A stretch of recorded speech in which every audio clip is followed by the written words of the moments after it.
Welcome to boring pastimes, where history is told, not in shouts of glory, but in whispers of detail.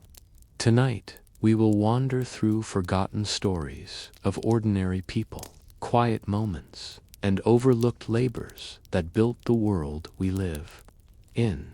There are no battles to keep you awake, no kings demanding attention, only the slow turning of time, the crackle of lantern light, the footsteps of watchmen, and the endless work of hands long gone.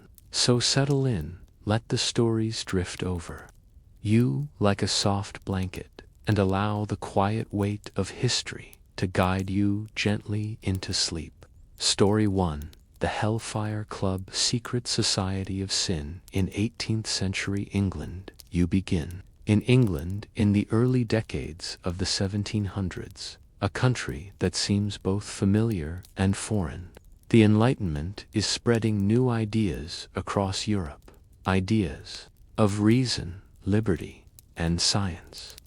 Coffee houses are bustling with debates, pamphlets are circulating in cheap print, and gentlemen are just as likely to talk about astronomy as they are about politics. Yet, beneath this surface of rational progress, there is a fascination with the hidden, forbidden, and the secret. It was the age of societies, clubs, gatherings, and associations formed for nearly every imaginable purpose. Some met to discuss philosophy, others to drink and gamble, while still others carried the air of mystery. The Freemasons, for instance, had begun to spread from Scotland into England, drawing nobles, merchants, and intellectuals alike. They offered rituals, symbols, and the promise of fraternity. But alongside these respectable groups, there were others who pursued secrecy for less lofty reasons. Out of this landscape of private associations and clandestine meetings would emerge the notorious Hellfire Clubs. The term Hellfire Club does not refer to one single, consistent society, but rather a series of loosely connected groups. The first such gatherings were reported as early as the reign of Queen Anne, when courtiers and noblemen, tired of the moral strictures of the day, amused themselves with parody and indulgence. The name itself, Hellfire, was a mocking nod to religion and morality, hinting that their pleasures were both sinful and eternal in consequence. To their members, this was less about true damnation and more about a kind of satire, a way to laugh at the piety and seriousness of the age. The most infamous of these clubs would later be led by Sir Francis Dashwood, a politician and aristocrat, whose name became inseparably tied to the legend of the Hellfire gatherings. But before Dashwood, there were other circles of revelers, small bands of men who gathered in taverns or private houses to drink, to mock religion, and to stage rituals that combined blasphemy with revelry. These early Hellfire Clubs were often whispered about in pamphlets, accused of satanic rites or of indulging in scandalous behaviors. Yet the truth was often more mundane. Drinking parties wrapped in an air of secrecy, their reputations exaggerated by gossip and moral panic. You might imagine yourself in London in the 1720s, wandering down a narrow alley near the Strand. The city smells of smoke and river mud, the streets crowded with hawkers, beggars, and link boys holding torches.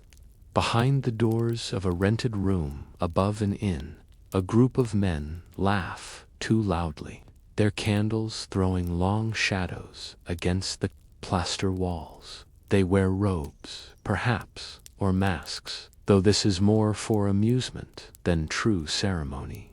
On the table is wine, cheap and plentiful, and someone recites verses mocking the church or the government to their critics. These are godless libertines, mocking all that is sacred. To themselves, they are simply having fun at the expense of society's solemn rules. The allure of secrecy cannot be overstated. In an age where honor and reputation mattered greatly, the idea of belonging to a group hidden from public view carried both risk and excitement. To attend a Hellfire meeting was to step outside the boundaries of polite society, even if only for a night. It was a chance to be both insider and outsider, part of a chosen few by the mid-18th century. This impulse found its grandest expression in the gatherings led by Dashwood. Born in 1708, Francis Dashwood was a man of wealth and position, educated, well-traveled, and known for his irreverent wit. He inherited an estate at West Wickham, and it was there, along with his associates, that he would later construct elaborate spaces for private revelry, most famously the Chalk Caves, known as the West Wickham Caves, or the so-called Hellfire Caves. But in the earlier decades, his reputation was built on a mixture of political ambition and playful blasphemy. To understand the rise of such a figure, you must picture the England of his time. Religion was central, yet often contested. The Anglican Church held official power, but dissenting groups and Catholics all struggled within a society that both tolerated and restricted them. Morality was preached from pulpits, yet London's streets were filled with taverns, brothels, and gambling houses. It was a world of contradiction, and Dashwood thrived in such contradictions. He could sit in Parliament by day and by night, preside over a gathering that mocked the very structures of authority he served. The Hellfire Club, under Dashwood, formerly called the Monks of Medmenham, was not merely a drunken gathering. It was styled as a parody of a monastic order. Members referred to themselves as brothers, wore costumes, and met in a former abbey on the banks of the Thames. They borrowed the trappings of religion, only to twist them into jokes and satire. Some reports claim they enacted mock masses, toasted to pagan gods, or invoked classical deities. Others insisted their rites were darker, involving women, secrecy, and indulgence of every vice. Yet it is difficult to separate rumor from truth. What is clear is that the Hellfire Club represented both the spirit of the Enlightenment and its shadow. On one hand, it was a rejection of superstition and moral hypocrisy, a laughter in the face of fear. On the other, it was a retreat into excess, where power and wealth insulated men from consequence. Dashwood and his circle included influential politicians, writers, and nobles. Even John Wilkes, the radical politician, was associated with the club, though his exact involvement is debated. The very presence of such figures added to the mystique, for if powerful men met in secrecy to mock religion and indulge themselves, what else might they be plotting? The broader society responded with fascination and horror. Pamphlets circulated, accusing the club of devil worship and orgies. Satirical prints mocked them as hypocrites, monks of sin. Yet the secrecy only fueled the speculation, as often happens. The less that was truly known, the more people imagined. You might ask yourself why such groups emerged at all.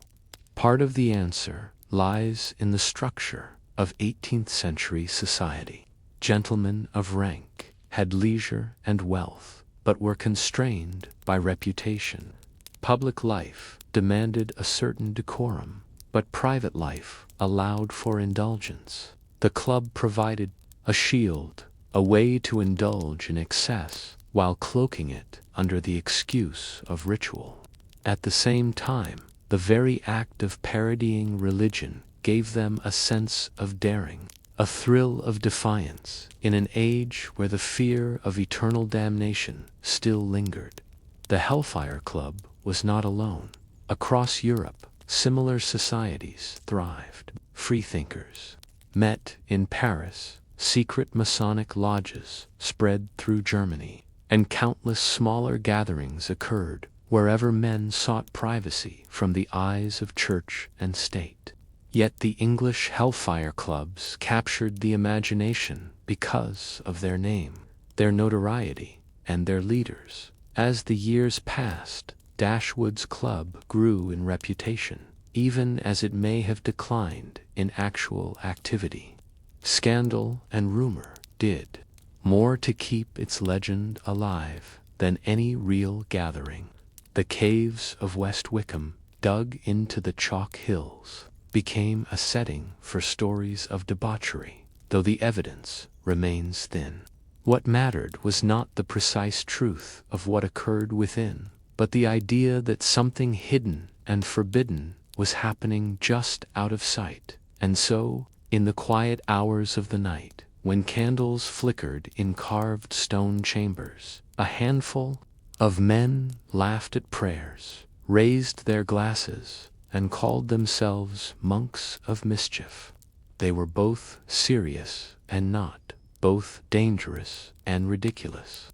The Hellfire Club existed somewhere in that uncertain space between satire and sin, between history and legend. But what did it mean, really, to belong to such a club? Was it truly about indulgence, or was it a protest against the strictures of society? Were they libertines seeking pleasure, or thinkers testing the boundaries of belief? The answer is difficult to pin down in. Perhaps it was both. If you were to walk into the abbey at Medmenham during one of the Hellfire Club's gatherings, you would likely be struck first by the contrast between the sacred setting and the behavior within. The abbey itself, a small former religious house along the Thames, had been acquired by Francis Dashwood and remodeled to suit his purposes. Its stones were old, its arches simple, yet its aura was unmistakably ecclesiastical. For Dashwood and his circle, this was the point: to occupy a place of holiness and invert its meaning.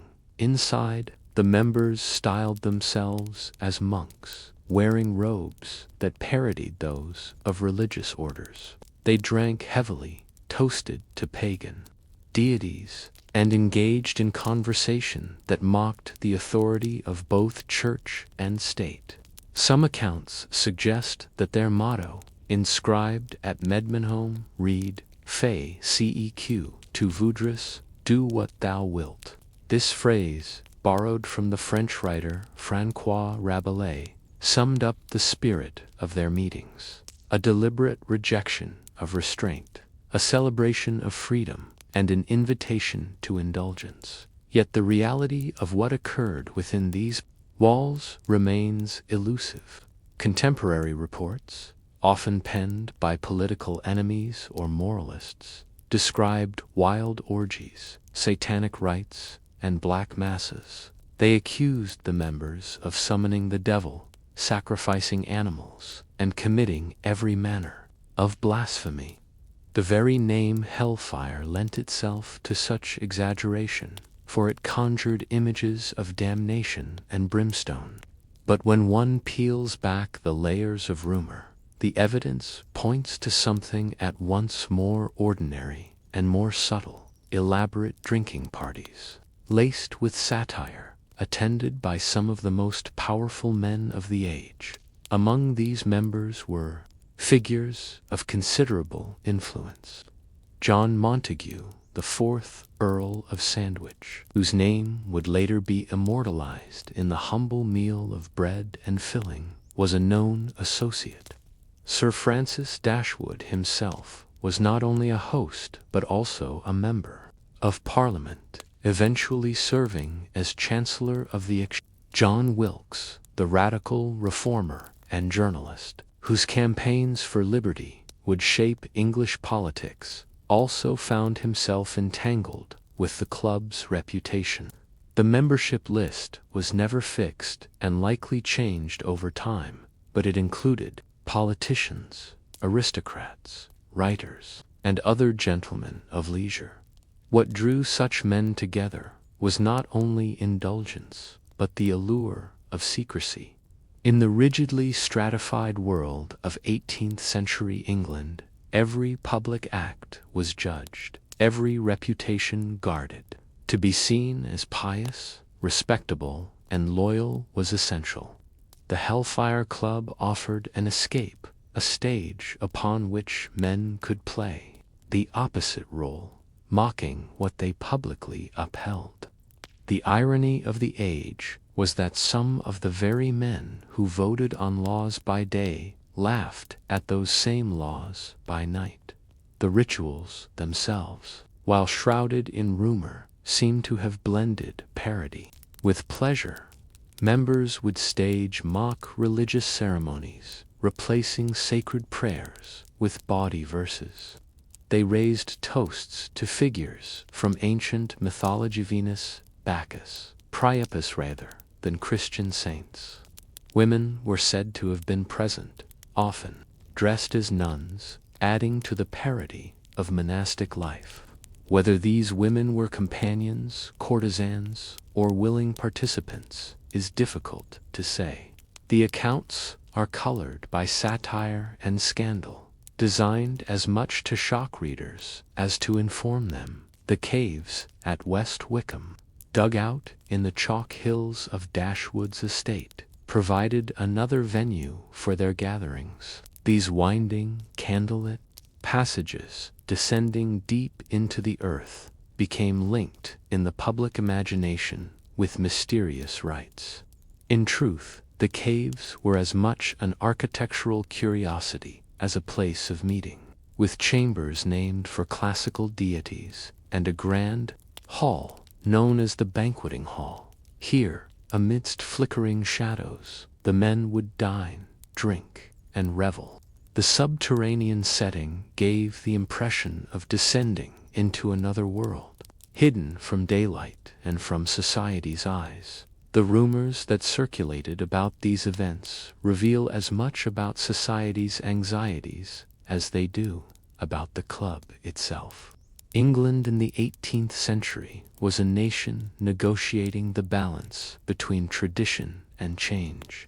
The Enlightenment encouraged reason and skepticism, but religion remained a powerful force. To hear that leading men of the realm were mocking the church, toasting pagan gods, and indulging in vice was deeply unsettling.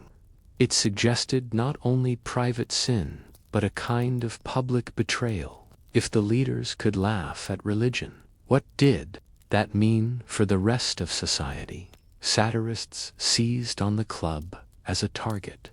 Prints circulated showing masked revelers cavorting in cloisters, devils whispering in their ears, and monks raising goblets in mock masses. Pamphleteers described elaborate orgies, often with no evidence beyond rumor.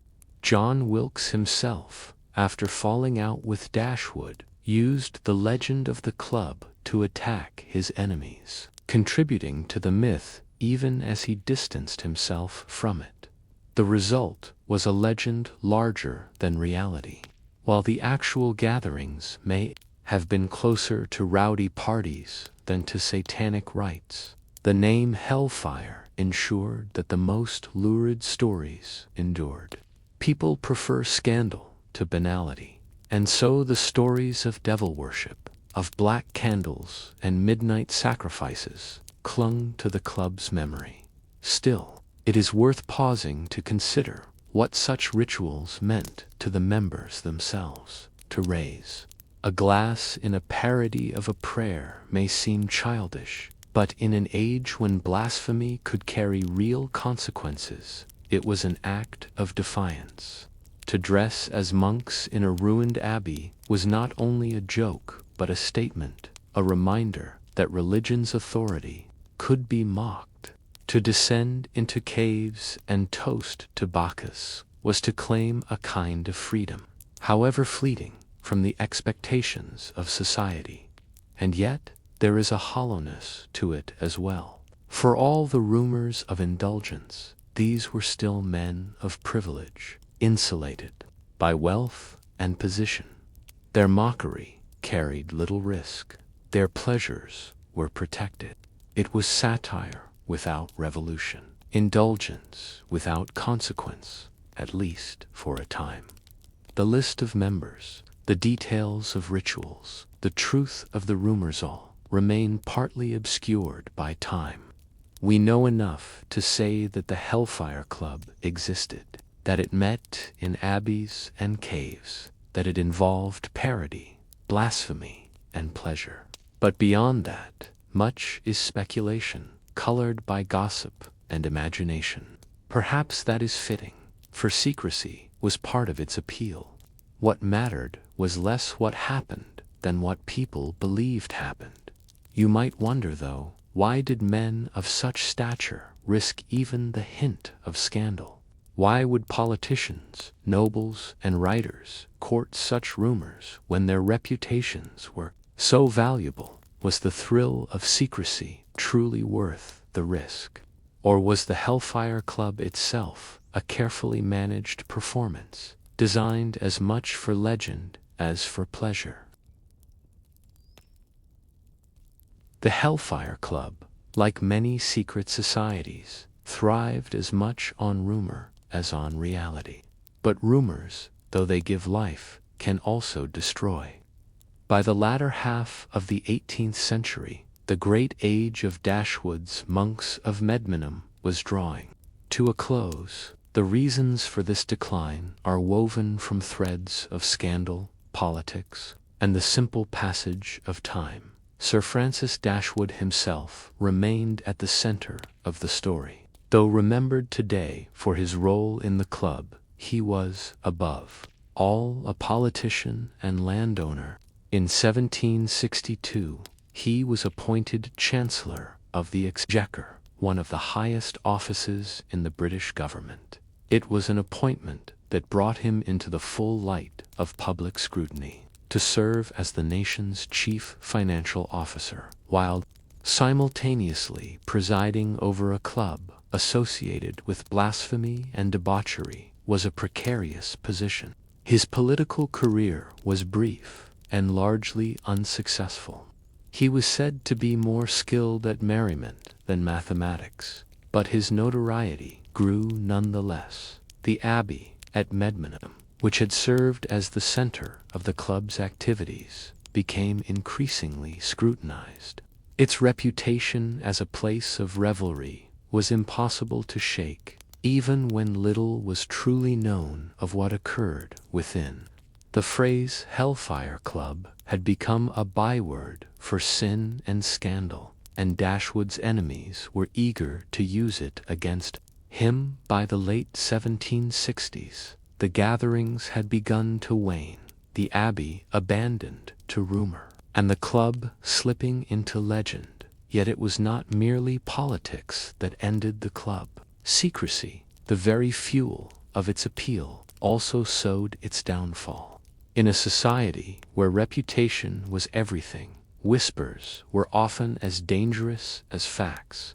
The suggestion of blasphemy, of immorality, of mockery, of church and crown was enough to taint a man's image. Some members withdrew, distancing themselves from the scandal. Others turned against one another, as in the case of John Wilkes, whose falling out with Dashwood transformed a companion into a critic. Wilkes, ever the pamphleteer, made much of his former associations. He published attacks that played upon the public's fears of secret cabals. In his writings, the club became a symbol of corruption, a gathering of hypocrites who mocked the values they pretended to uphold. His accounts, though exaggerated, cemented the legend of the Hellfire Club as something darker and more sinister than it may ever have been.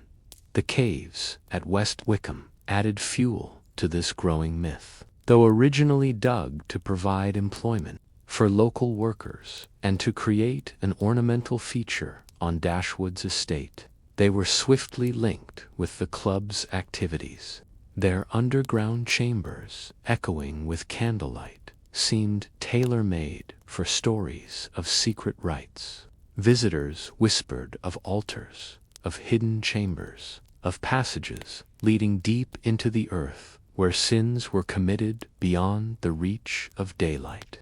In truth, much of this was imagination, yet the imagery endured. The Hellfire Club was already more legend than living institution. Its heyday had lasted scarcely 2 decades, yet its memory lingered. Writers and satirists continued to reference it, often without concern for accuracy. The details of its rituals were exaggerated, its membership inflated, its sins multiplied. In the telling, like many secret societies, its true history was swallowed by myth, leaving behind only fragments of fact. But what did the Hellfire Club leave behind, beyond scandal and rumor? Its legacy lies partly in the way it captured the anxieties of its age. The Enlightenment promised reason, progress, and order. Yet the Hellfire Club embodied the opposite: secrecy, indulgence, and mockery. It revealed the tension within England between public morality and private desire. For every sermon preached on virtue, there were whispers of vice. For every pamphlet extolling reason, there was another hinting at corruption. The club also reflects a larger tradition of societies that thrived on ritual and exclusivity. The Freemasons, Rosicrucians, and countless other groups shared this impulse toward secrecy, though their aims were often more serious. The Hellfire Club stands out, not for its seriousness, but for its parody, for the way it used secrecy as theater.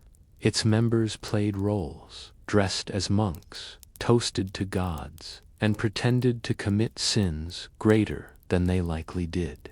It was a kind of performance, a satire acted out in abbeys and caves, but one that society took seriously enough to fear. In later centuries, the name Hellfire Club would be revived. Other groups, some in Ireland and elsewhere in Britain, adopted the title for their own gatherings, borrowing from the notoriety of Dashwood's circle. Even in the Victorian era, when moral restraint was preached more sternly than ever, the whispers of the Hellfire Club lingered. Writers used it as a symbol of decadence, a reminder that beneath the polished surface of respectability lay the potential for vice. Today, the Hellfire Caves at West Wickham are a tourist attraction. Visitors walk through the same passages once, lit by Dashwood's candles, their imaginations stirred by the thought of what might have happened there. Plaques and guides speak of the Hellfire Club, though they often acknowledge that much of what is believed is legend. The story lives on, not because of what was truly done, but because of what people believed was possible. There is a lesson in this persistence of myth. History is not only the record of what happened, but also of what people thought happened. The Hellfire Club demonstrates how reputation can outweigh reality, how secrecy invites imagination, and how scandal can echo louder than truth. In a way, the club's greatest success was not in its rituals or revels, but in the story it left behind, a story that has endured for nearly 3 centuries. You may wonder, as you drift in thought, what does it mean that a club so brief in life has lived so long in legend? Was the Hellfire Club truly a symbol of rebellion, or was it little more than a drunken jest? Did it reveal something profound about human desire for secrecy and indulgence, or was it simply a passing fashion among bored aristocrats? The answer may lie somewhere in between, balanced between truth and rumor, between abbeys and caves, between the laughter of men in robes and the fearful whispers of those who never saw inside. When you picture medieval Europe, your imagination may wander first to castles and knights, to banners fluttering in the wind, or to battles fought on open fields. Yet, for the majority of people who lived in those centuries, daily life was shaped not by wars or crowns, but by the simple act of eating. What was placed on the table, how it was grown, and how it was prepared defined existence more deeply than politics or kings. For most people, the diet was unremarkable in its sameness. Bread, pottage, and ale formed the steady rhythm of the medieval meal, repeated day after day with little variation. It was a diet that reflected the constraints of the land and the seasons, a diet born of survival rather than choice. Bread stood at the center of it all. In medieval England, France, and much of Europe, bread was not merely a side dish, but the staple of every meal. A man might be described not by his wealth, but by the kind of bread he ate. The poor consumed coarse loaves made from rye, barley, or oats, their texture heavy and their flavor sour. Wealthier households, by contrast, enjoyed fine white bread made from wheat, sifted to remove the bran.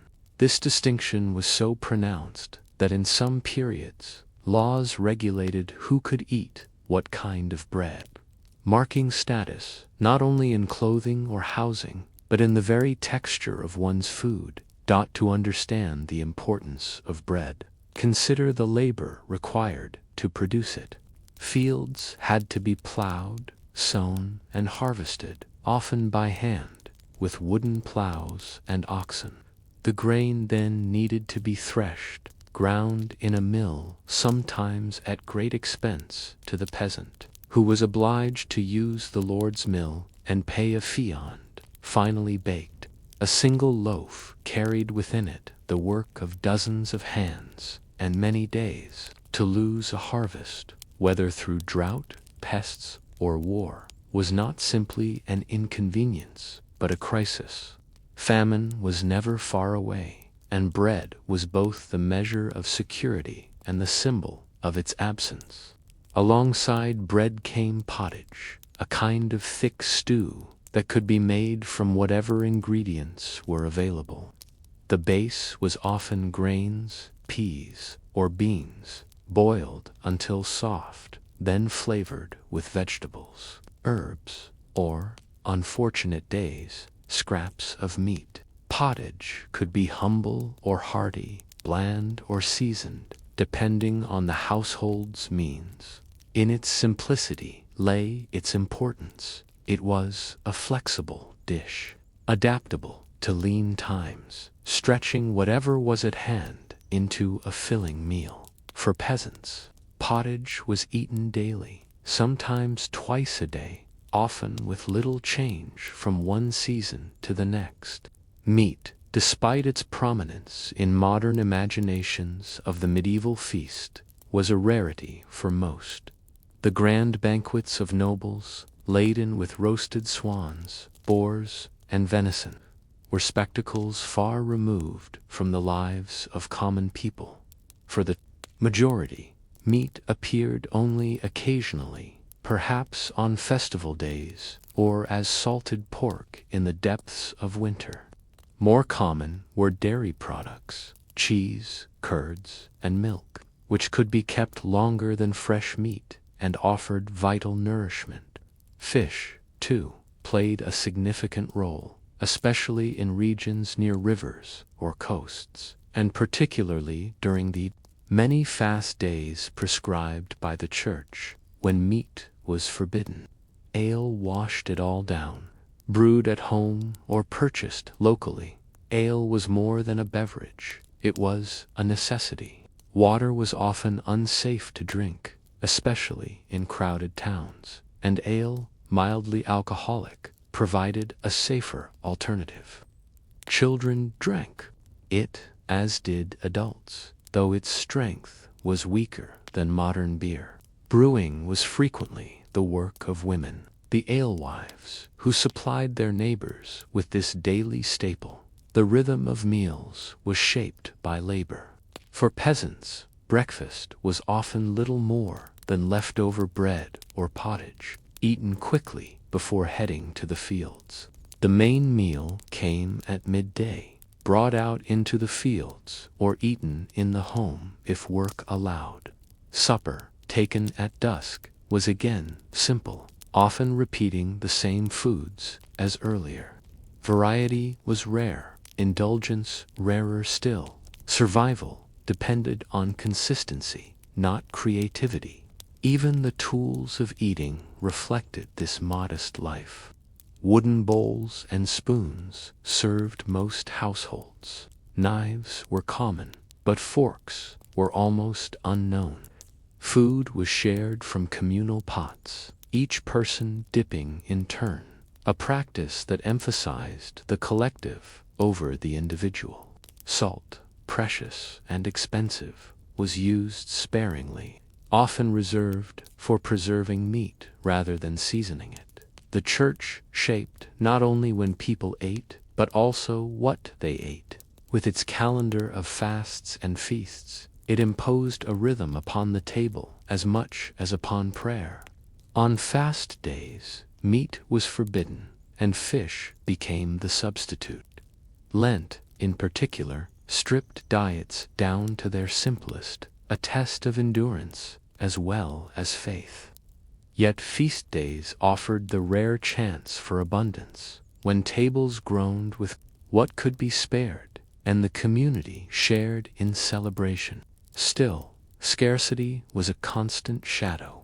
A poor harvest, a harsh winter, or a war that trampled the fields could bring hunger swiftly.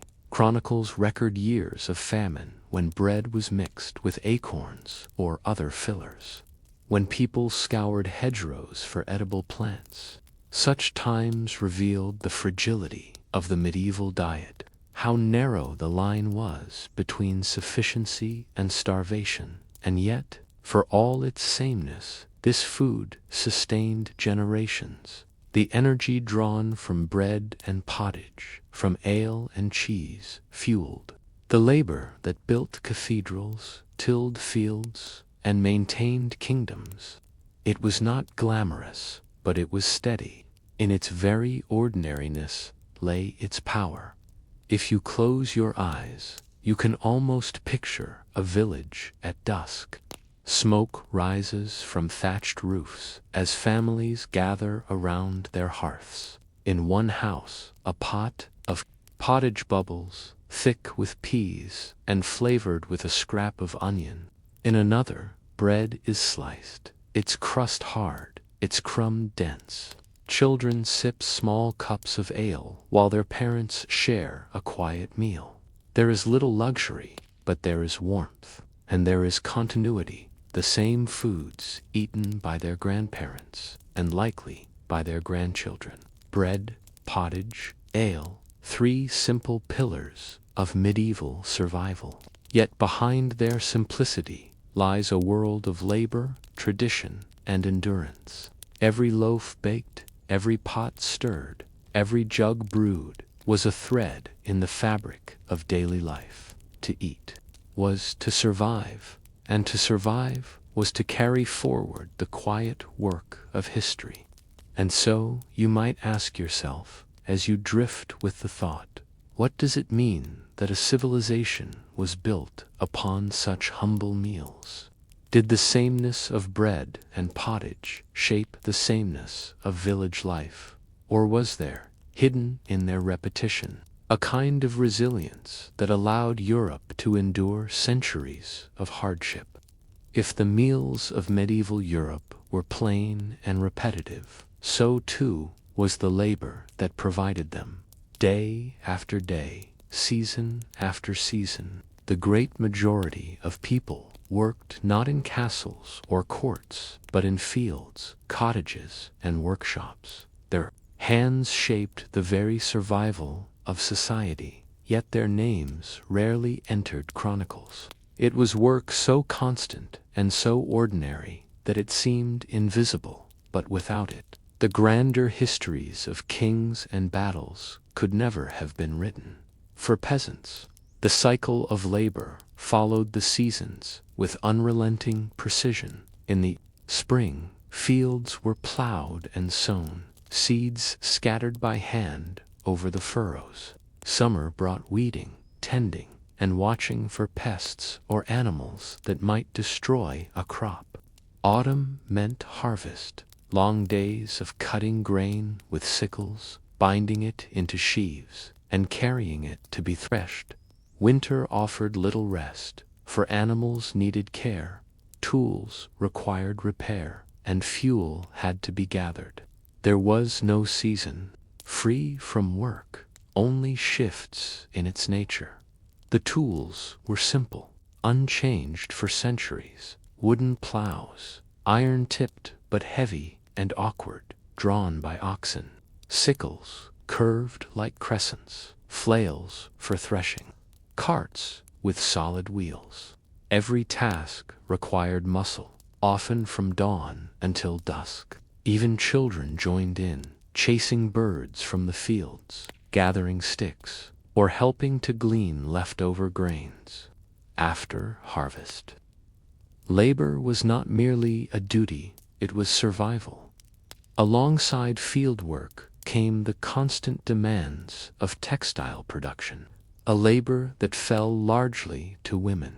Every household needed cloth, and every piece of cloth began with spinning. Flax had to be grown and retted, wool shorn from sheep, fibers carded and twisted into thread. Before the spinning wheel reached Europe in the later Middle Ages, this work was done with the drop spindle, a small tool that required endless patience. The spinning wheel, when it did appear, quickened the process, but did not ease the burden, for the need for cloth was unending.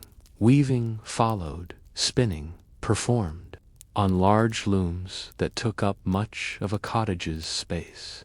Women wove cloth for their families, while in towns, professional weavers supplied broader markets. To clothe a household required countless hours, each garment bearing within it the quiet labor of many hands. A tunic or gown, simple though it might appear, was the product of weeks of work, each thread spun, woven, and sewn with care.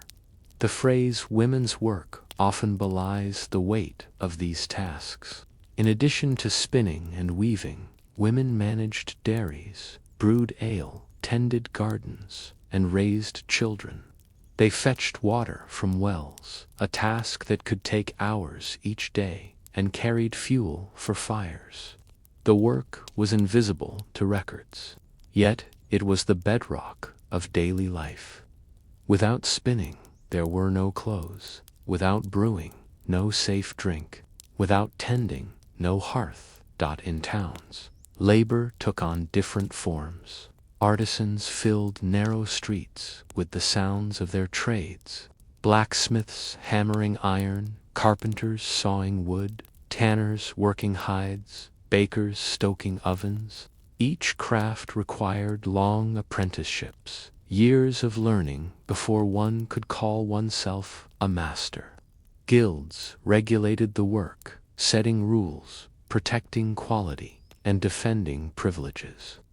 Behind the doors of workshops, young boys swept floors and fetched tools, slowly learning the skills that would one day support them. The hours of labor were long, but they were not counted as they are today. There was no clock in the peasant's cottage, no bell to mark each passing hour. Instead, Life was measured by the sun, the seasons, and the ringing of church bells. Dawn meant work began. Dusk meant it ended. The church calendar dictated feast days and fast days, providing occasional respite, though even these were often filled with communal duties. Leisure was rare, and idleness was frowned upon, for every hand was needed to keep life moving forward. Yet, within this unending cycle, there was also a rhythm, a familiarity that bound communities together. Neighbors worked side by side at harvest, sharing tools and labor. Women spun together in the evenings, chatting as their spindles turned. The repetition of tasks, though exhausting, gave life a steady shape. There was comfort in the known, in the fact that each year unfolded much like the last, with its sowing, its harvest, its festivals, and its winters. The labor was not without its dangers. A poor harvest could bring famine. Illness or injury could render a worker useless in a society that relied on every able body. Accidents were common. A slip with a sickle, a fall from a cart, a burn from a hearth. There was no insurance, no hospital as we would know it. Families and neighbors provided what care they could, but life was precarious, balanced always on the edge of survival. Still, work brought a kind of dignity, to contribute to the community, to feed one's family, to clothe one's children. These were accomplishments measured not in wealth but in endurance.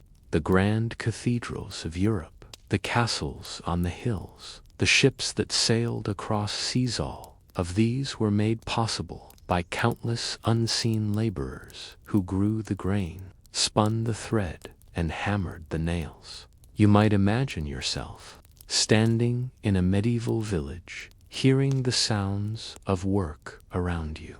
In the distance, oxen pull a plow across a muddy field. Nearer, women bend over their spinning wheels, their hands never still. From the blacksmith's forge comes the steady ring of hammer on iron, while children chase geese from the road. The air is filled with the ordinary, and it is this ordinary that holds the weight of history. Work in the Middle Ages was endless, but it was also essential. It provided structure, identity, and survival. Every stitch of cloth, every sheaf of grain, every hammered nail was a small piece of a vast, unrecorded story. The story of those who labored, whose names were not remembered, but whose hands carried the world forward. And so you may ask yourself, was this unending labor a burden, or was it the very rhythm that gave life meaning? Did the repetition of tasks diminish the people who performed them, or did it grant them a resilience that we, in our restless age, can scarcely imagine? If the work of medieval Europe seemed endless, then food was its reward, though that reward was never steady. Meals reflected not only what the land could offer, but also the dictates of the church, the hierarchy of society, and the turning of the calendar. For the ordinary villager, eating was not simply a matter of hunger, but of rhythm, woven into a cycle of feast and fast that structured the year. At the most basic level, diet remained simple: bread, pottage, ale. Yet even this routine was broken by moments of celebration or restriction. The church, ever present in daily life, set strict rules about when meat could be eaten and when it must be avoided. Fridays, for example, were meatless in remembrance of Christ's crucifixion, and during Lent, the great season before Easter, entire communities abstained from flesh. For weeks, people lived on fish, dairy, and vegetables, stretching supplies to last until the Easter feast. Fasting was not merely personal discipline, it was communal expectation. To break the fast openly was to risk censure, even punishment. And yet, human creativity found ways around rules. The beaver, for instance, was considered a fish by some clerics, its tail covered in scales, an odd categorization, but one that allowed it to be eaten during Lent. Likewise, barnacle geese, believed to grow from driftwood, or sea foam rather, than hatching from eggs, were also sometimes permitted as fish. Such oddities reveal the tension between strict doctrine and the hunger of daily life. When fasts ended, however, the relief was profound. Easter, Christmas, and the many saints' feast days brought celebrations that punctuated the monotony of plain meals.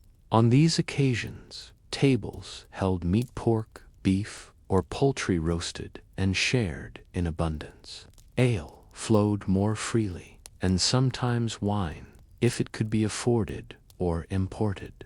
Dishes that seemed unthinkable on ordinary days appeared, pies filled with spiced meat, custards made with eggs and milk, or breads enriched with honey. These moments did not erase hardship, but they reminded communities of joy. For lords and nobles, feasts were a display of wealth and power. Great halls filled with long tables where venison, swan, and peacock might be served with elaborate ceremony. Spices imported from the East, cinnamon, pepper, cloves turned meals into spectacles of prestige. The presence of sugar, rare and costly, transformed simple dishes into luxuries. Music and performance often accompanied the meal, for the feast was not merely to eat, but to show status. For villagers, though, celebration was simpler, but no less meaningful. A village feast might mean roasted pig shared among families, fresh loaves from the communal oven, and dancing in the square. These events knit communities together, easing the burdens of labor with fellowship. Work and hunger were easier to bear when balanced by shared abundance. However brief, the agricultural calendar shaped these feasts as much as the church did. Harvest time, for example, was marked by communal meals in the fields, when bread and cheese sustained workers through long days. At the end of the harvest, festivals of thanks were held, offering both gratitude and a measure of relief. Similarly, planting seasons brought gatherings where neighbors shared meals before or after collective work, reinforcing bonds of mutual reliance. Even in towns, where markets brought greater variety, food reflected rhythms of scarcity and plenty. Bakers sold bread in loaves of varying quality, the best made from fine wheat flour for those who could pay, the coarser from rye or barley for the poor. Alehouses offered drink and simple meals, becoming centers of community life. On feast days, guilds sometimes provided food for members, a sign of solidarity as well as celebration. The importance of communal eating cannot be overstated. In an age when solitude was rare and survival depended on cooperation, meals were a form of connection. Families ate from shared bowls, dipping bread into the same pot of pottage. Servants ate after their masters, yet they ate from the same kitchen. Even monks, who lived by stricter rules, gathered in refectories, their meals accompanied by readings from Scripture. To eat was to affirm one's place within a larger body, whether family, village, or order. Yet hunger remained a constant shadow. Poor harvests, harsh winters, or outbreaks of disease among livestock could lead to famine. In such times, fasting was no longer religious choice, but necessity. People turned to whatever they could find: acorns, nettles, even ground-up bark, mixed into bread. Chroniclers recorded these years with sorrow, noting swollen bellies, weakened bodies, and the despair of parents unable to feed their children. Against such memories, the joy of a feast day shone all the brighter, reminding people of resilience and hope. Food, then, was never merely fuel. It carried meaning, memory, and faith. A loaf of bread was not only sustenance, but also symbol: Christ's body in the Eucharist, community in the sharing of a meal, survival in the face of hardship. To refuse food was to fast, an act of devotion. To offer food was to give hospitality, a sacred duty. To eat was to participate in the great cycle of life, death, and renewal that defined the medieval world. If you close your eyes, you might picture yourself at a medieval table. Perhaps you sit in a smoky hall, the air filled with the scent of roasting meat, laughter, and music. Or perhaps you are in a cottage, a bowl of thick pottage before you, the fire warm, family close.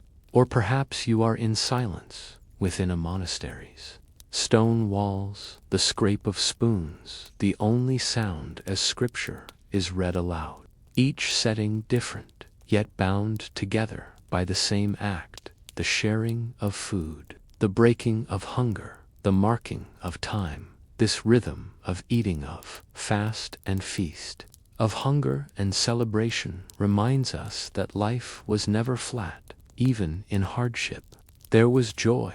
Even in joy, the memory of hunger remained. It was this balance, this constant interplay, that shaped the medieval sense of time and community. Food was never taken for granted, for it was always bound to work, to faith, and to survival. And so, as you drift from this moment, you might wonder if our meals today are abundant and varied. Have we lost something of the rhythm that once shaped life? Do we still understand the meaning of hunger and feast?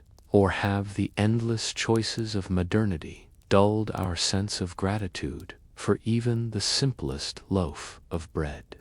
Story 3: The Long Road of Roman Aqueducts. Section 1: The First Flow, Rome's Thirst, and the Birth of Aqueducts. Imagine Rome in its earliest days, a cluster of huts on 7 hills, overlooking a bend in the Tiber River. The land was fertile, but the river itself was not always kind. It flooded often, spreading muddy water into the lowlands, and in summer its flow shrank, leaving behind stagnant pools. People fetched water where they could from springs on the hillsides, from shallow wells dug into the earth, from rain stored in cisterns. For a small settlement, this was enough. But as the city grew, thirst grew with it. By the 3rd century BCE, Rome was no longer just a village of shepherds and farmers. It was a bustling city, filled with traders, soldiers, artisans, and slaves. Thousands of people, and then hundreds of thousands, needed clean water, not just for drinking, but for cooking, bathing, irrigation, and industry. The Tiber could not provide it all, nor could the scattered springs. A new solution was required, one that would define Roman engineering for centuries to come. That solution was the aqueduct. The first of these, the Aqua Appia, was built in BCE, named after Appius Claudius Caecus, the same official who began the Great Appian Way. It carried water more than 10 miles from springs outside the city, mostly underground, to protect it from attack. Simple though it was, it marked a turning point. No longer would Rome depend only on local sources. Instead, it would draw water from distant hills, harnessing gravity itself to bring abundance into the city. The principle was simple: water flows downhill. But the execution was anything but simple. Roman surveyors had to trace routes across miles of varied terrain, calculating gentle slopes that would keep the water moving without letting it rush too fast. They used tools like the corabits, a kind of leveling board, to measure gradients with astonishing precision. The ideal slope was tiny, just a few centimeters drop per 100 meters, yet it had to be maintained over valleys, hills, and plains. Once the path was set, laborers dug channels lined with stone or concrete, often covered by slabs to keep the water clean. In places where the land dipped into valleys, bridges of stone arches carried the channels high above the ground, their silhouettes still visible in the ruins of aqueducts today. Where hills rose in the way, tunnels were cut straight through rock. The work demanded not only skill but endurance, for the aqueducts were massive undertakings, built not in days or months but in years. By the 1st century BCE, Rome was supplied by multiple aqueducts: the Aqua Marcia, famous for the purity of its water; the Aqua Tepula; the Aqua Julia, each one added to the city's wealth of resources, and each one reminded citizens of the power of Rome's engineers. The Aqua Claudia and the Agno Novus, completed in the 1st century CE, stretched for over 40 miles, carrying water from distant sources with a steadiness that amazed all who saw them. Water from these aqueducts flowed into great distribution tanks, called castellum aquae, where it was divided into pipes that carried it to fountains, baths, and private homes. The wealthiest Romans could enjoy running water directly in their villas, while ordinary citizens gathered at public fountains, where basins of cool water ran day and night. The aqueducts transformed not only daily life, but the very identity of Rome. To walk through the city was to hear the murmur of fountains, to see water cascading into marble basins, to feel that abundance was a gift of the state. Public baths, supplied by aqueducts, became centers of Roman social life. Gardens bloomed with irrigation. Workshops used water to power mills and soften hides. In a world where many cities struggled with scarcity, Rome proclaimed its mastery of abundance. Yet, for all their grandeur, aqueducts were built on small, steady acts of labor. Slaves and free workers dug, carried stone, mixed lime for concrete, lifted arches into place. Surveyors paced the land, checking angles and slopes, knowing that a single miscalculation could stop the flow. Maintenance crews walked the channels, clearing blockages, repairing cracks, scraping away deposits of lime that narrowed the passage of water. The aqueducts were not miracles. They were the sum of thousands of careful, often invisible, tasks. If you imagine yourself beside an aqueduct under construction, you might hear the rhythmic clink of chisels against stone, the creak of wooden scaffolding, the murmur of overseers debating the gradient. Perhaps the air smells of lime mortar, sharp and dusty. A line of workers passes buckets, while others haul great blocks into position. Slowly, arch by arch, channel by channel, the aqueduct rises a road of water stretched across the land. To the Romans, these works were more than utilities. They were symbols of civilization itself.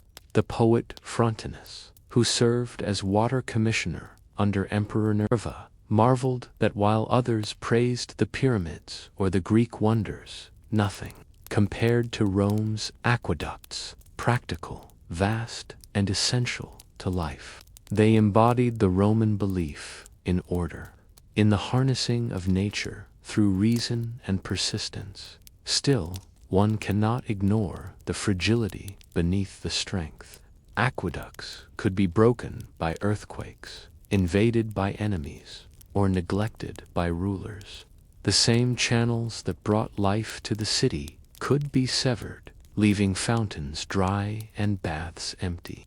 The water that seemed eternal was always, in truth, dependent on human care. As Rome grew ever larger, the need for water only deepened. The aqueducts lengthened, multiplied, and became the unseen veins of the empire, carrying freshness from distant springs into the heart of the city.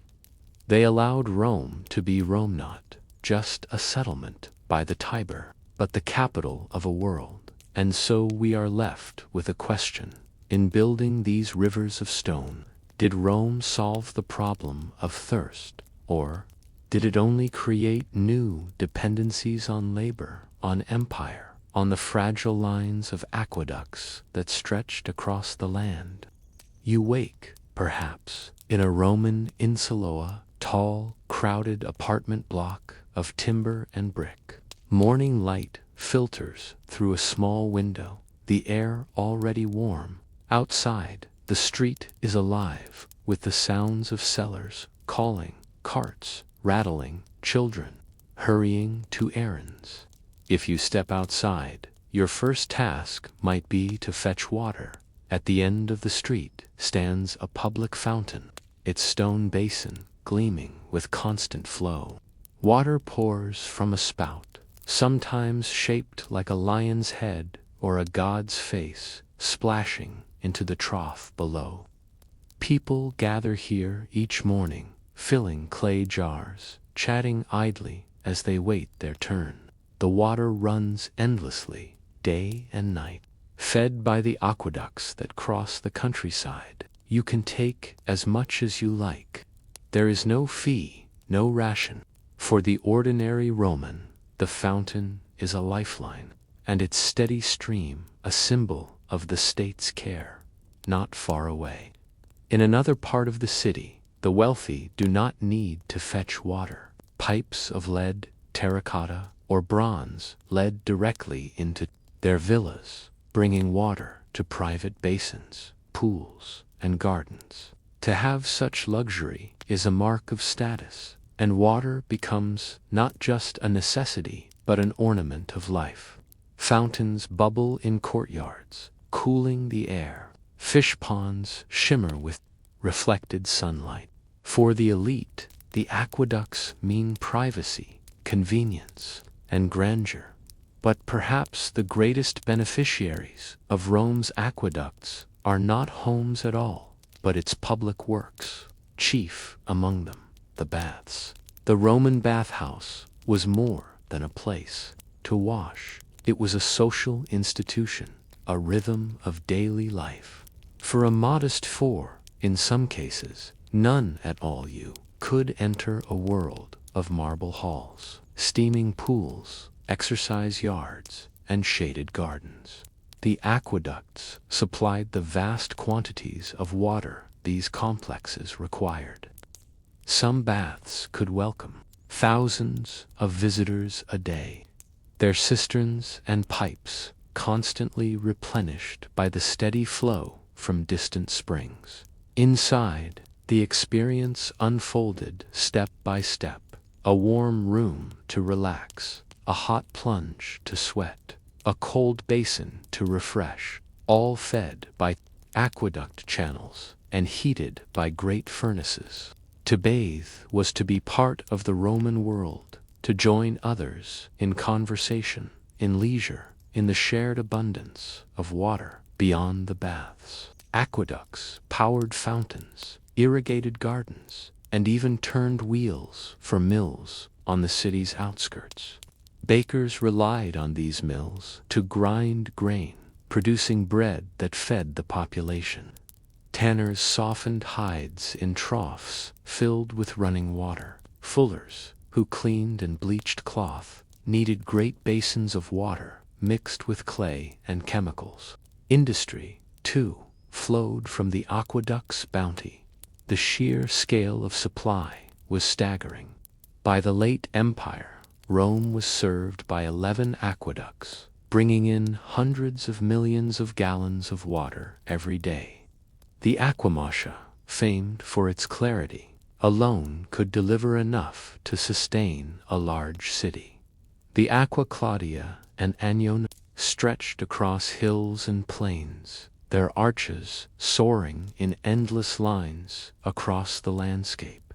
To enter Rome from the countryside was to see these monuments rising above fields, testaments to the reach of Roman order. The system was carefully managed. At the heart of it stood the curator aquarum, the commissioner of waters. One of the most famous was Sextus Julius Frontinus, appointed in the 1st century CE, a soldier, administrator, and writer. Frontinus approached the aqueducts with military discipline. He measured their flows, catalogued their sources, and sought to curb the theft of water by private citizens who tapped the pipes illegally. His writings reveal a mixture of pride and practicality, admiration for the ingenuity of the builders, and concern for the constant task of maintenance. 4 aqueducts were never self-sustaining. Lime deposits narrowed channels, roots broke through. Masonry, earthquakes, cracked arches.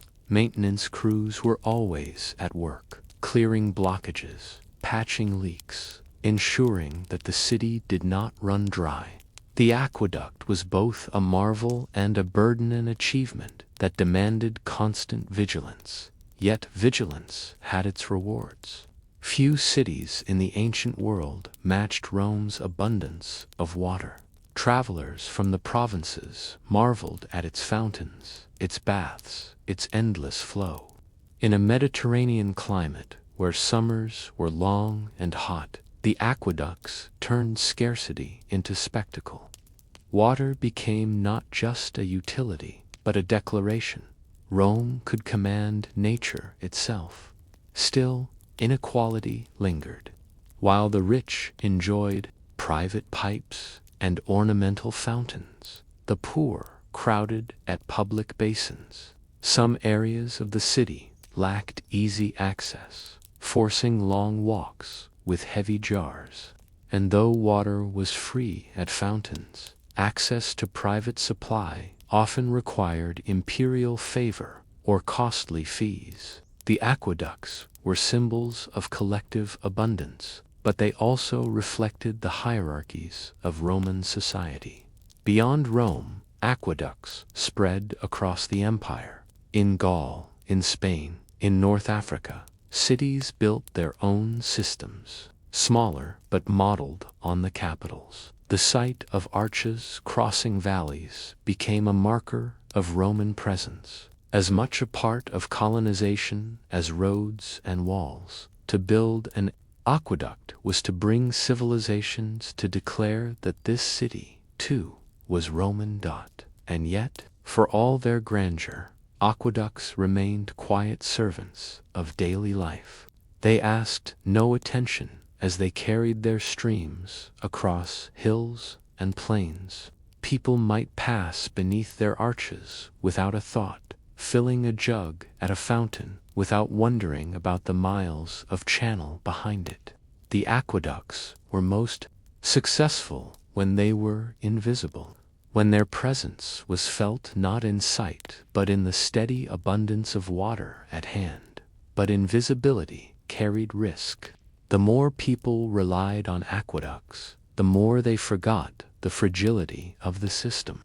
A broken channel, an enemy raid, or a neglected repair could turn abundance to scarcity overnight. The same city that enjoyed endless fountains might suddenly face empty basins, dry baths, and thirst.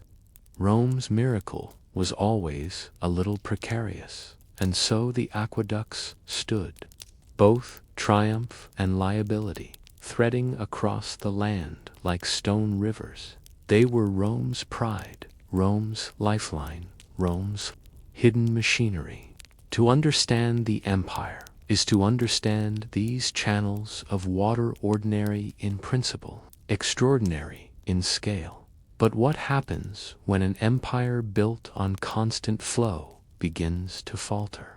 What becomes of stone rivers when their guardians grow fewer, their funds thinner, their vigilance weaker? You stand once more beneath the arches. They stretch above you, as steady as mountains, their stones fitted without mortar, their rhythm unbroken across the fields. To the eye they look eternal. But the story of Rome teaches that nothing, not even rivers of stone, flows forever. By the 3rd century CE, the empire strained under pressure. Armies marched across its borders, emperors rose and fell in quick succession, and the economy trembled with inflation and debt. The aqueducts, though enduring, could not escape this turbulence. They needed constant care, lime crust scraped away, stones reset, leaks patched, channels cleared. Without such work, flow diminished. And in times of crisis, maintenance was often the first expense to be neglected. Frontinus's careful oversight, once an ideal, became harder to replicate. Corruption crept in, resources ran thin. Some aqueducts slowed, their waters diverted or blocked. Others were damaged in war. In 537 CE, during the Gothic siege of Rome, the attackers cut the aqueducts, depriving the city of water. The defenders tried to manage with wells and the Tiber, but the loss was keenly felt. The fountains fell silent, the baths grew dry. For a city once defined by water, it was a blow to both survival and pride. And yet, aqueducts were hard to erase. Their structures were massive, their stones quarried and set with skill beyond easy imitation. Even when abandoned, they remained.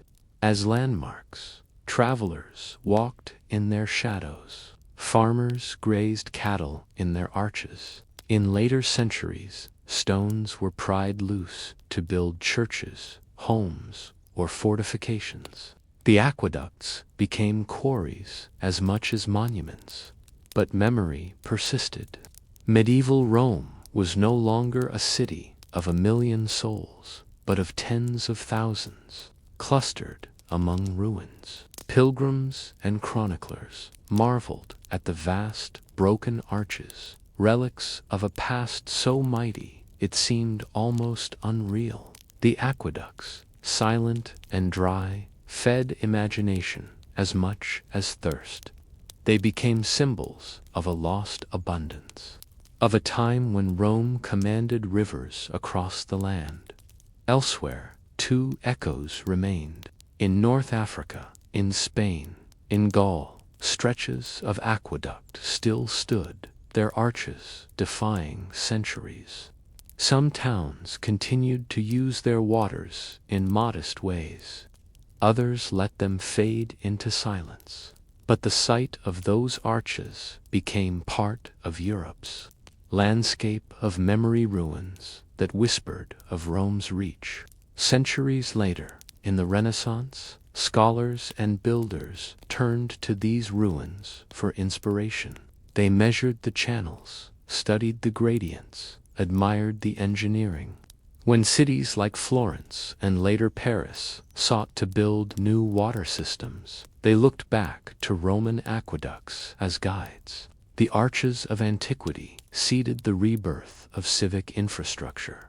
Even in modern times, the legacy flows on. The very word aqueduct reminds us of Rome. Engineers still speak of gradients, of siphons, of channels, all principles mastered 2,000 years ago. When you open a tap, when a city builds a dam, when water flows to millions with quiet constancy. You are living in a world shaped by Roman stone rivers, and yet the aqueducts also stand as reminders of fragility. They tell us that abundance is not guaranteed, that systems require care, that collapse is always possible when vigilance fails. Rome's fountains ran endlessly until they did not. Its baths welcomed thousands until the water was cut. Behind the grandeur lies a lesson. Even the strongest structures depend on constant, often invisible, effort. Today, tourists walk beneath the Pont du Gard in France, or along the Aqua Claudia's surviving arches near Rome. Children play in their shadows, photographers capture their rhythm, scholars measure their spans. These ruins are beautiful precisely because they endure while no longer serving their original purpose. They are memory carved in stone, history that one can touch, and perhaps that is the final paradox of Rome's aqueducts. Built to be practical, they have become poetic. Constructed to carry water, they now carry meaning, silent yet eloquent. They speak of a civilization's height, its decline, and its lasting imprint on the world. You might stand beneath them and wonder, what flows more strongly, the water they once bore, or the memory they now sustain? Story 4. The Measure of Time, Medieval Monasteries and Their Clocks. Imagine yourself in a stone cloister, the air cool and still. The sky is still black, yet the sound of a bell cuts through the silence. It is the call to matins, the first prayer of the day. Monks rise from their beds in the darkness, shuffling across worn flagstones, their footsteps echoing softly. A day in the monastery begins not with sunrise, but with time measured by prayer. In the medieval world, time was not uniform. For most people, peasants in fields, traders in markets, shepherds on hills, the passage of time was marked by nature, the crowing of a rooster, the rising of the sun, the angle of shadows, the changing of seasons. These were the clocks of ordinary life. Days were long in summer, short in winter, and the hours stretched or shrank accordingly. Precision was not needed for sowing, harvesting, or tending animals. But in the monastery, precision mattered. Prayer was ordered, unceasing, and divided into the canonical hours: matins, lauds, prime, terce, sext, none, vespers, and compline. Each was to be observed at its appointed time, creating a rhythm that structured every day. To a monk, the bells were not mere sounds, they were commands.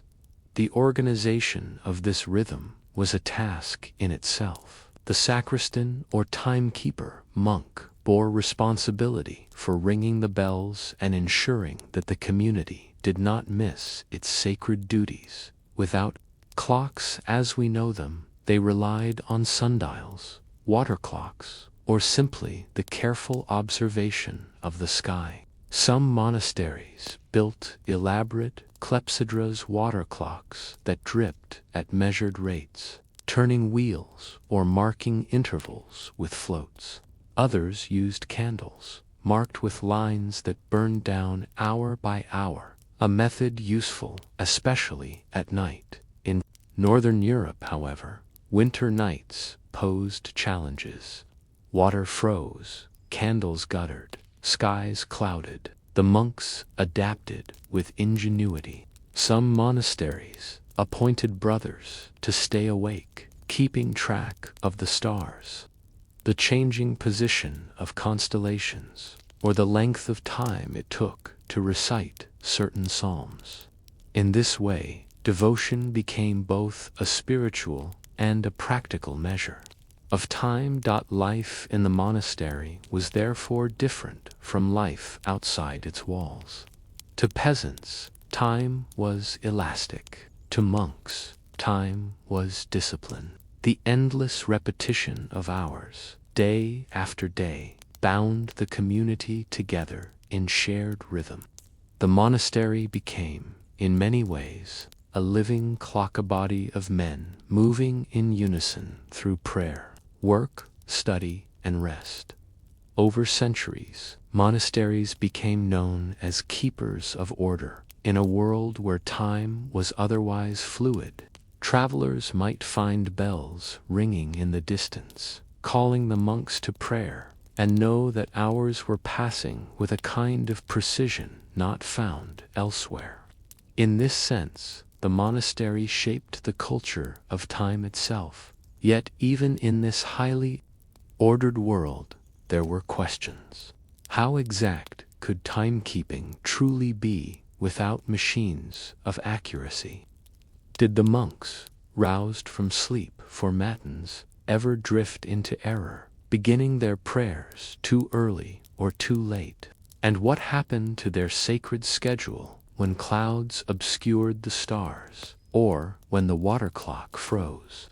The medieval monastery stood as both a place of devotion and a laboratory of time. But the perfection they sought was fragile, and the world, beyond their cloisters, was beginning to stir with new needs. As trade, cities, and commerce grew, the measurement of hours would shift from sacred rhythms to practical demands.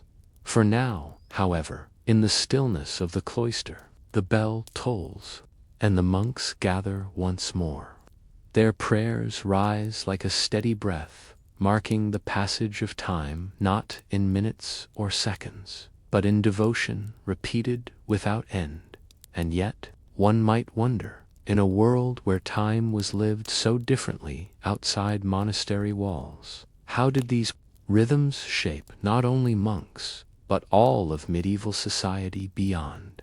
When you imagine medieval timekeeping, you might think of a great clock tower in the center of a city, its gears turning steadily, its bells striking the hour for all to hear. But before such towers rose above markets and guild halls, the first experiments with mechanical time were born in quieter places, monasteries. The problem was simple: water clocks, candles, and stars were imperfect. In winter, water froze. On stormy nights, no stars could be seen. Candles burned unevenly in drafts. For a community that relied on precise observance of prayer times, this was more than an inconvenience. The monks needed something better. By the 13th century, hints of a new technology began to appear: the mechanical escapement. This invention allowed energy stored in a weight to be released gradually in controlled ticks. With this, time could be measured not by water or flame, but by the reliable movement of gears. These early clocks had no faces, no hands, no dials. Instead, they were bell-striking machines, great mechanisms of iron that tolled at regular intervals, summoning monks to prayer. The abbey at Dunstable in England is believed to have had such a device by 1283, though records are fragmentary. A few decades later, in 1326, the Priory of Norwich commissioned a clock that struck the hours for the community. By the mid-14th century, monasteries across Europe, from England to Italy, were building mechanical clocks, some so large they filled entire towers. The role of the monastic clock was both practical and symbolic. It freed the sacristan from endless watching of stars and candles. It allowed prayer to be more precise, more ordered, and yet it also marked a quiet shift. Time was no longer bound only to the rhythms of nature, but to the steady tick of machinery. The technology spread outward. Towns saw its usefulness for markets, courts, and guild meetings. Merchants needed regular hours. City officials required a common measure. Bells ringing from monasteries were soon joined by bells in civic towers. The sound of time, once confined to cloisters, began to echo across Europe. But within the monastery itself, the clock carried new challenges. Was this mechanical device an aid to devotion or a distraction? Some monks worried that too much reliance on a machine might loosen the discipline of watchfulness. Others saw it as a gift, a tool that allowed greater attention to prayer daily. Life began to change subtly. Instead of marking hours by shifting shadows or flowing water, monks now lived in a world punctuated by the measured toll of iron bells. Silence, meditation, and chant were woven around the certainty of clockwork. The sound of gears and weights became part of the sacred atmosphere. The monastery, once a place where time was fluid yet ordered by prayer, now became a place where time was made visible, audible, and measurable in ways that could not be ignored. In the stillness of cloisters, time itself began to take on a new character, mechanical, predictable, and unrelenting. This quiet revolution raised questions beyond the monastery. If time could be measured mechanically, was it still sacred? Could the ticking of gears replace the slow, patient watching of the heavens? And as the new technology spread to towns and cities, did time belong to God, or was it becoming a tool of merchants and rulers? The monastery's bells still tolled for prayer, but now they tolled in unison with a new heartbeat, the tick of iron teeth turning against one another, a sound that would soon come to define the very fabric of European life. When you step into a medieval town square in the late 14th century, you are stepping into a world newly marked by sound. Bells ring not only from churches, but from towers raised by guilds and city councils. What began as a monastic solution to prayer schedules had spread into civic life, transforming how entire communities lived. The earliest town clocks were immense machines, built of heavy iron, often requiring teams of blacksmiths to forge and maintain. Unlike the delicate, portable clocks of later centuries, these were monumental installations, gears taller than men, weights that plunged down shafts several stories deep. Their chief purpose was not to display time visually, but to strike bells, announcing the hours to all within earshot. For merchants, this was a revelation. Markets could open and close at agreed times. Contracts could specify delivery hours. Courts could hold hearings at precise intervals. The flow of commerce, once bound to sunrise and sunset, now ticked according to a measured rhythm. For townsfolk, the new clocks reshaped daily awareness. Instead of living only by the cock's crow or the length of shadows, they heard the striking of iron bells at regular points in the day. A sense of collective order emerged, one not dependent on the weather or season. Time became something external, public, and shared. But this change did not come without resistance. Many rural communities, distant from clock towers, continued to live by the old rhythms of sun and harvest. Farmers rose with dawn and rested with dusk, largely indifferent to the ringing of distant bells. The new order of time was most powerful in towns, where proximity to the bell tower meant life was interrupted and organized by its chimes. By the 15th century, clock towers had become civic symbols. Cities such as Milan, Paris, and Nuremberg invested heavily in elaborate mechanisms, some adorned with astronomical dials, moving figures, and painted calendars.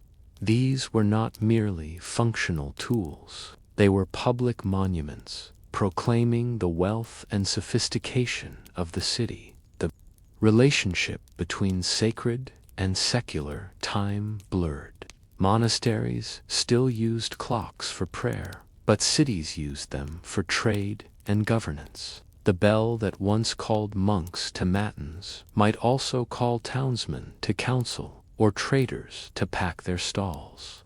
Time, once the measure of devotion, became a measure of productivity.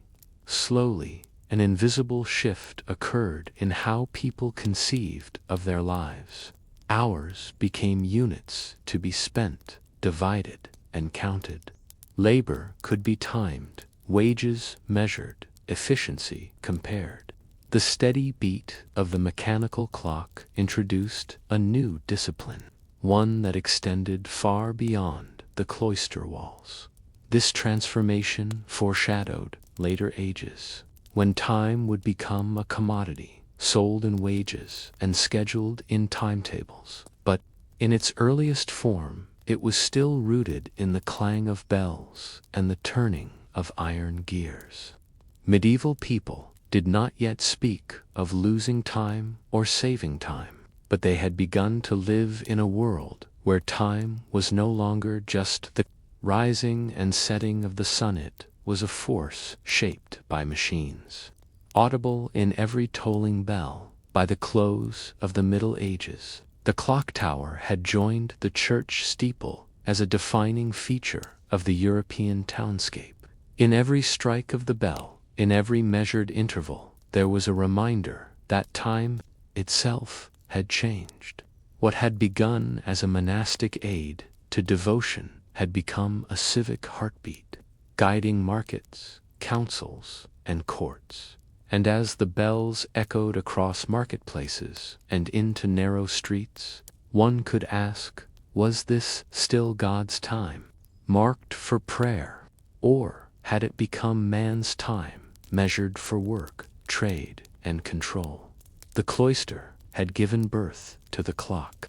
The city had claimed it. And in that transfer, Europe itself entered a new relationship with the hours of the Dea relationship that still shapes how you live, work, and measure your life today.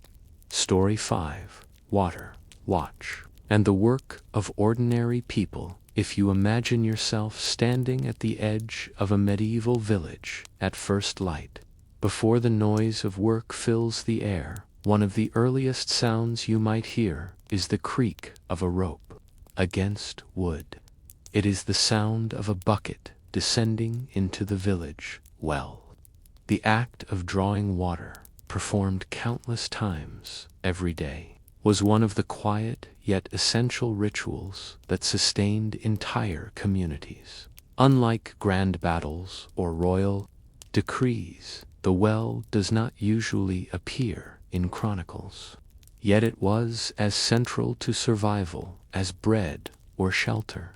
In most villages across Europe, Asia, and the Middle East, water meant life, and the responsibility of securing it fell disproportionately to women and girls.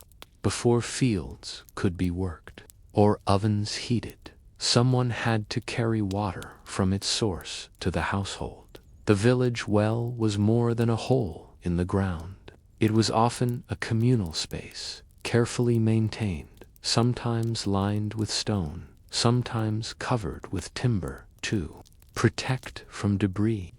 Wells varied in depth, from a few meters to dizzying shafts that required long ropes and heavy counterweights.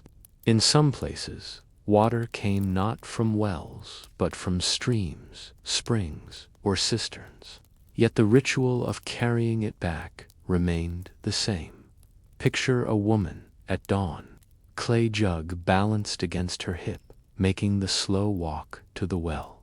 In summer, she might be barefoot, the dust still cool from the night air. In winter, her breath clouds before her, the ground slick with frost. She is rarely alone.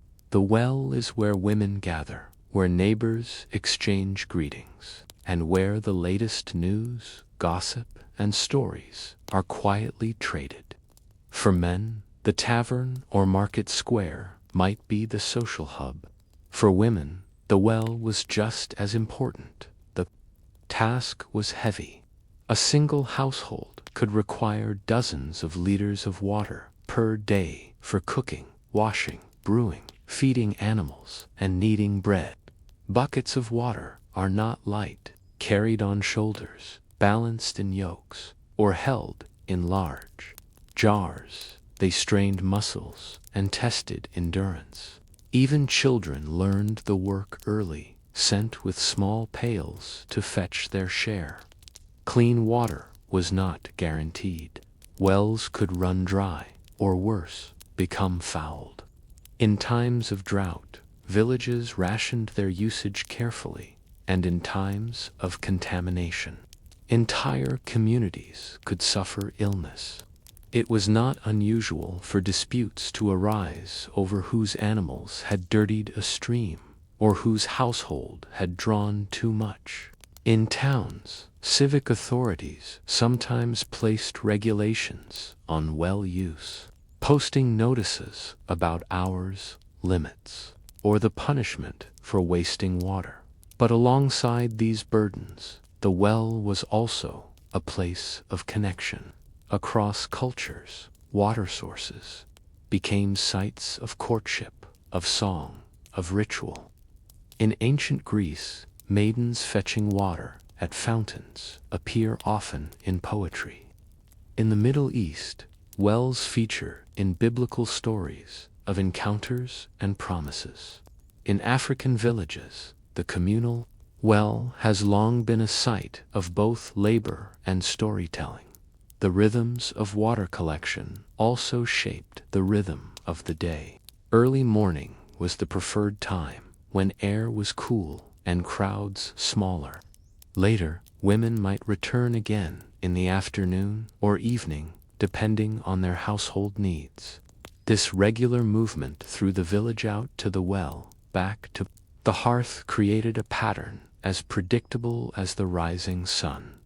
There was dignity in the work, even if it was never celebrated in chronicles. Carrying water required balance, patience, and persistence. In many cultures, women carried jars upon their heads, their spines straight and movements careful, turning necessity into an act of quiet grace. Others used wooden yokes, distributing the weight across shoulders. These methods reveal as much about human/adaptation as any invention of kings or generals. The water itself was never just water. Drawn from the earth, it carried meaning. In some villages, rituals of blessing accompanied the digging of a new well. In others, seasonal festivals honored springs or rivers, ensuring their continued flow. Water was both physical sustenance and spiritual symbol. To draw it at dawn was not only a duty, but, in a sense, a renewal, the day beginning with the gift of the earth. For you, looking back, it may seem dull. A woman lowering a bucket, pulling it up, carrying it home. Yet this was the unseen labor that kept every household alive. Without it, bread would not rise, animals would not drink, fires would not burn. The great structures of history rested on the shoulders of those who fetched water each morning.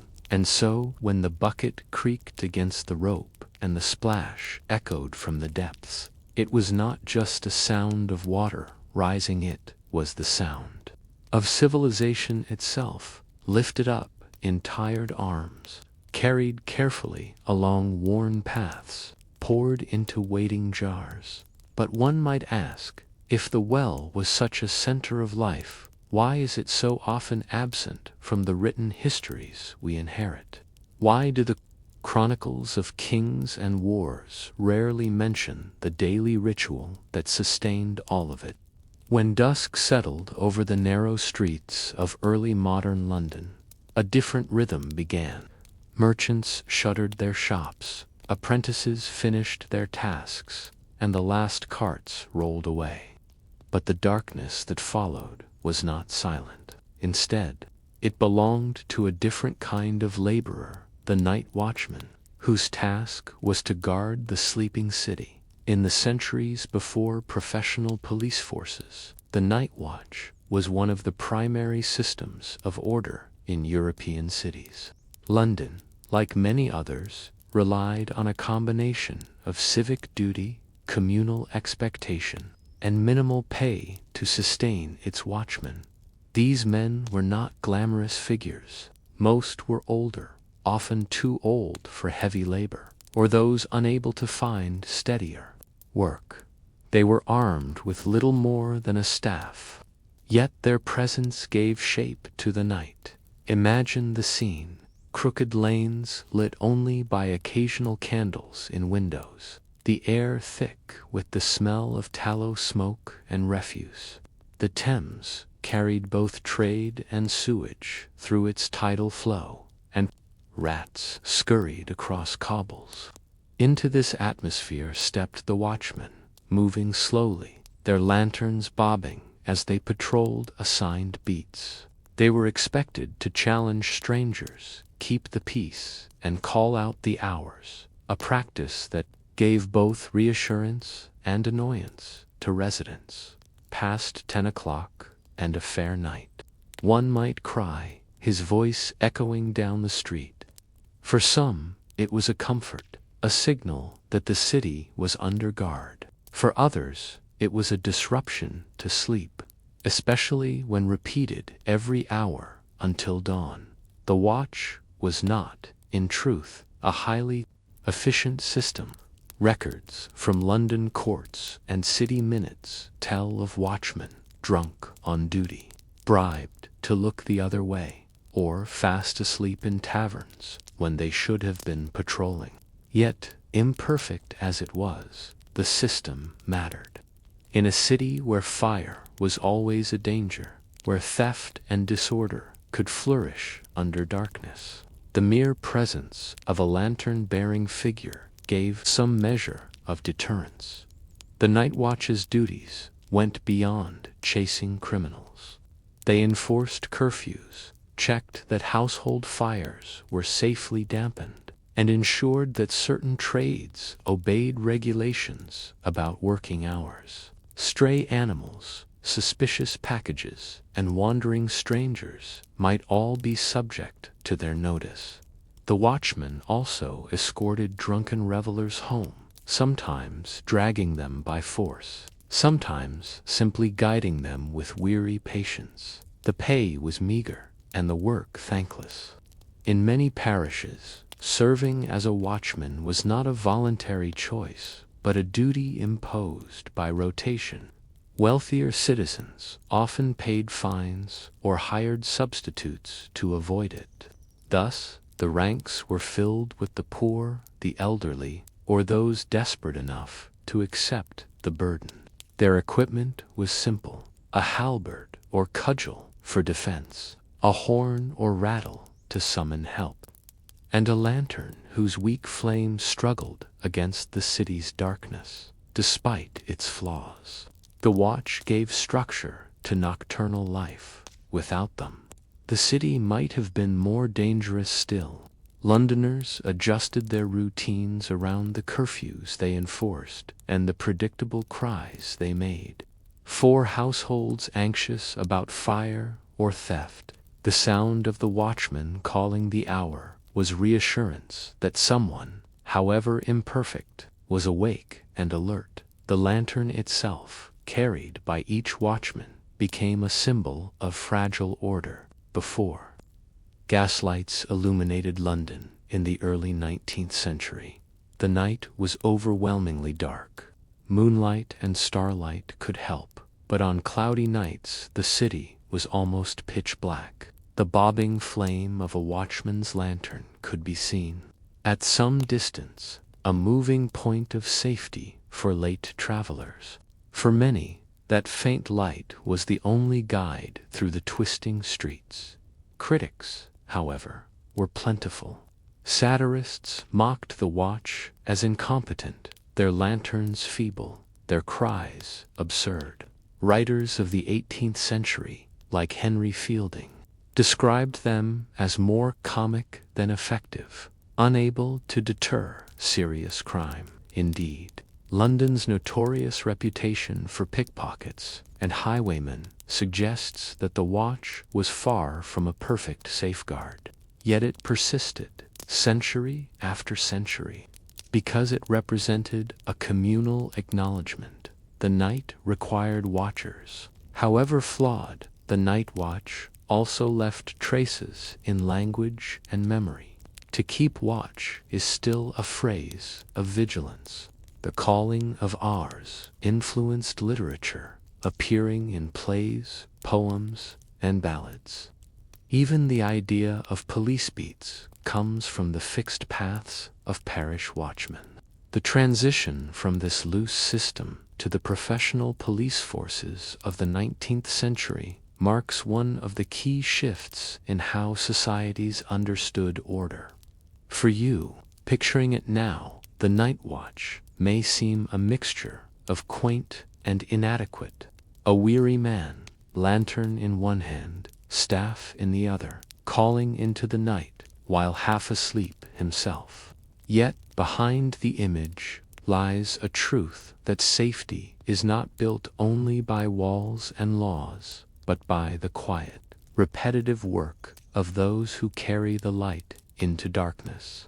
And it raises a question: in an age before electricity and surveillance, how much of order depended less on true enforcement than on the appearance of vigilance? The simple comfort of knowing that someone was awake while others slept. If you could walk the streets of London in the 17th or 18th century, it would not take long to notice that every corner of life was shaped by labor. The city was noisy, restless, and alive with hands at work pulling, pushing, sweeping, carrying, selling, hammering, shouting.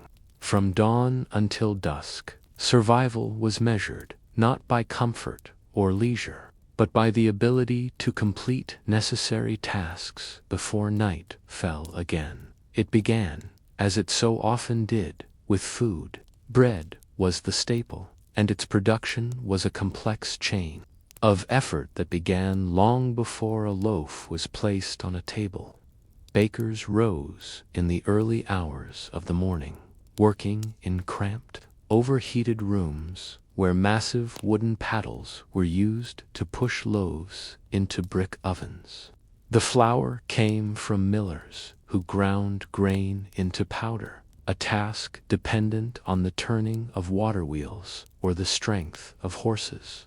Farmers in surrounding counties harvested the wheat, often bent double for hours in the fields, their sides glinting in the weak sun. At each stage of this chain, labor was constant, repetitive, and largely invisible to the final consumer. Milk, another essential, came into the city on the backs of cows driven through the streets at dawn. Milkmaids carried pails door to door, their trade so common that they became cultural symbols in songs, stories, and prints. For poorer households, milk was sometimes watered down, sometimes spoiled, but it was nourishment nonetheless. Meat, too, came with its own labor, the work of drovers herding cattle into the city markets, butchers slaughtering and dressing carcasses, tanners scraping hides, all amid the stench of blood and refuse. Beyond food, there was fuel. Coal became the lifeblood of London by the 17th century, replacing wood as the primary source of heat. Its delivery was arduous. Coal heavers unloaded it from ships along the Thames, shoveling black dust into carts or sacks that stained their clothes and lungs alike. From there it was carried by porters to households, where it was stacked in small piles to feed the grates of fireplaces. Chimney sweeps, often boys barely older than 10, crawled into soot-lined shafts to scrape away blockages, their tiny bodies chosen because adults could not fit. Many emerged coughing, bruised, and permanently injured, but without their labor, the city's homes risked deadly chimney fires. Clothing, too, told a story of endless toil. The spinning of wool, the weaving of cloth, and the dyeing of fabrics were trades scattered throughout the city and countryside. Dyers worked in steaming vats of pungent liquid, turning dull wool into bright blues, reds, and yellows. Fullers cleaned cloth with a process that required trampling it in urine, collected from household chamber pots, a reminder that even waste was put to work. The end result, a bolt of cloth, represented days or weeks of labor, invisible to those who bought it in shops. The streets themselves required ceaseless attention. Dustmen collected ashes from fireplaces and sold them to brickmakers, turning waste into new building materials. Night soil men worked under cover of darkness, emptying cesspits and carrying human waste out of the city, often to be spread on fields as fertilizer. Their task was among the most unpleasant, yet essential. Without it, disease would have flourished even more than it already did. The city's survival, quite literally, depended on their willingness to descend into the filth. Women's labor was constant, though often unrecognized in official records. Laundresses scrubbed clothes in cold water, their hands raw from lye soap. Servants fetched and carried for wealthier households, rising before dawn and rarely resting until late at night. Mothers combined children with endless domestic work, spinning, mending, cooking, and cleaning. Even children had their share of duties, selling goods in the streets, turning spits in kitchens, or helping with weaving and sewing. In a society where every hand was needed, idleness was a luxury reserved for the few. The rhythm of survival was punctuated by bells, the bells of churches marking hours, the bell of St. Marylebone telling bakers when to begin their trade, the bells of taverns and markets summoning workers to begin or end their labors. To live in early modern London was to live by the sound of bells and the endless cycles of tasks. Yet behind all this effort lay fragility. A poor harvest could send bread prices soaring. A fire could destroy years of labor in a single night. A wave of plague could sweep through crowded streets, cutting down workers without warning. Each trade, each task, no matter how dull or unglamorous, was essential to the city's survival. The watchman with his lantern, the coal heaver blackened with soot, the milkmaid balancing her pails, all were threads in a vast web of labor that kept life moving. When you imagine this world, it is not one of silence or grandeur, but of ceaseless work. The clatter of carts, the cries of street vendors, the creak of millstones, the rasp of saws. A city is not built only by kings or merchants, but by countless hands repeating the same motions day after day, often unnoticed, often forgotten. And it leaves us with a final reflection in the story of history. Do we remember the great figures too much and the ordinary workers too little? If survival itself depended on these men and women, perhaps the quiet strength of their labor deserves to be remembered as much as the battles and laws we are taught in school. And so, as our journey through the boring past draws to a close, we leave behind the water carriers, the watchmen, the merchants, and the laborers. Each one a small thread in the endless fabric of time, each one forgotten, yet each one essential. The noise of their work has faded, their footsteps have long vanished, but their quiet strength remains woven into our present. As you rest now, remember, history is not only battles and rulers, but also the small, steady labors of ordinary lives, and like them, you too may set aside the weight of the day, letting sleep take you as the story of the past continues on without end.